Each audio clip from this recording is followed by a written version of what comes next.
Ramsey, Montreal, how much money does Paul Heyman owe you from working in ECW? What was the best excuse he gave you for not having the money? Man, we never needed money. You know what I'm saying? There was never happy money of being talked of exchange. I will tell you this though, when we were there, Rob Van Dam was a good friend of ours from way back in the day, you know.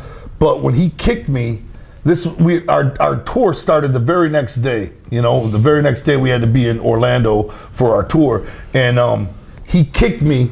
And it popped my eardrum, it popped a hole in my eardrum, and I couldn't hear, you know? And so I went to an ear doctor the next day, and he took a tiny piece of paper or something and put it over the hole of my eardrum surgically, and I could hear again suddenly. But his kick knocked the total hearing out of my ear, and it was nothing. It was absolutely nothing, and I was panicking all night.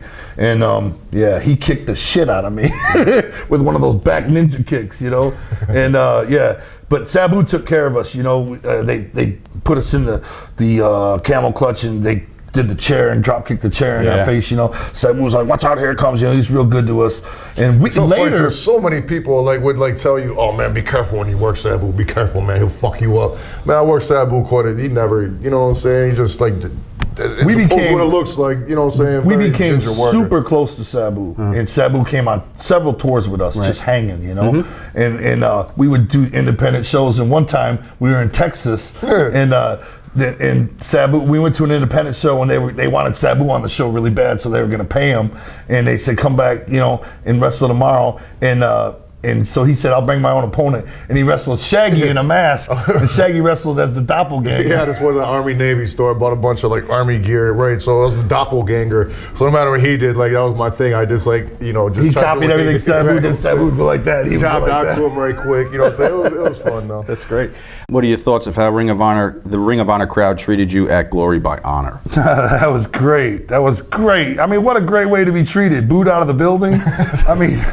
That was great, you know what I'm saying? Come on, what are they gonna do, cheer us? It's not about music, it's about wrestling at Ring of Honor, right. You know what I'm saying? We weren't trained, we don't know what the fuck we're doing, they have every right to boo us. John the Mark, music or wrestling, if it could have only been one, and you had the exact success, which would you pick? Music. The way body wouldn't be wrecked. It's sort of like this. Music is our profession, wrestling is our love. You know, without the paint, I love wrestling. Yeah, I mean, we've done both to whatever success we wanted to do them to anyhow. You know what I'm saying? So, but you know, wrestling is more personal to me.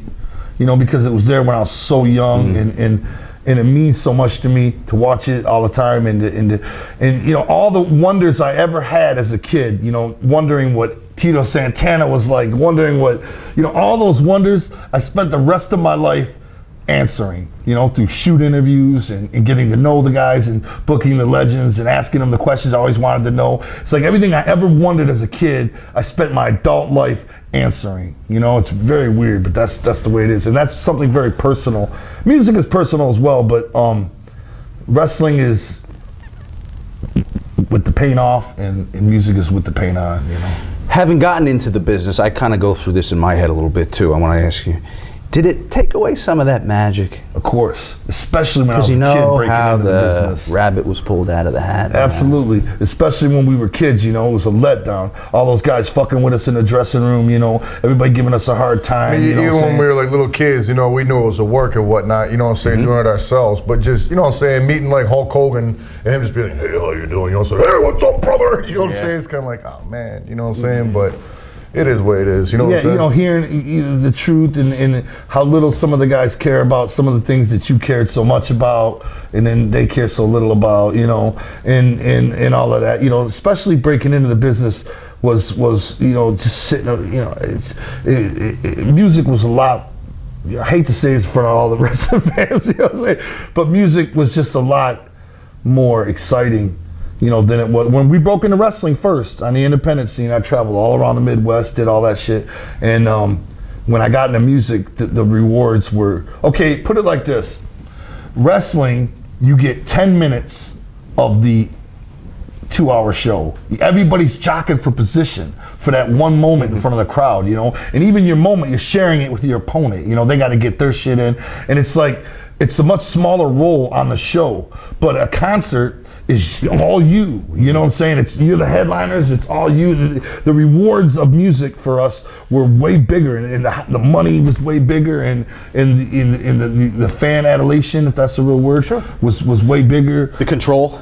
The control, you know, writing all the songs, you're writing the scripts, you're doing everything yourself, you know what I mean? In wrestling, you were told what to do, you were a pawn on the board, you know? But in music, for us, it was just much different, you know? And I think that's why we started with wrestling, but we ended up choosing music as our life, you know? Dr. Gerbs. See, we have doctors write us. Trenton, New Jersey.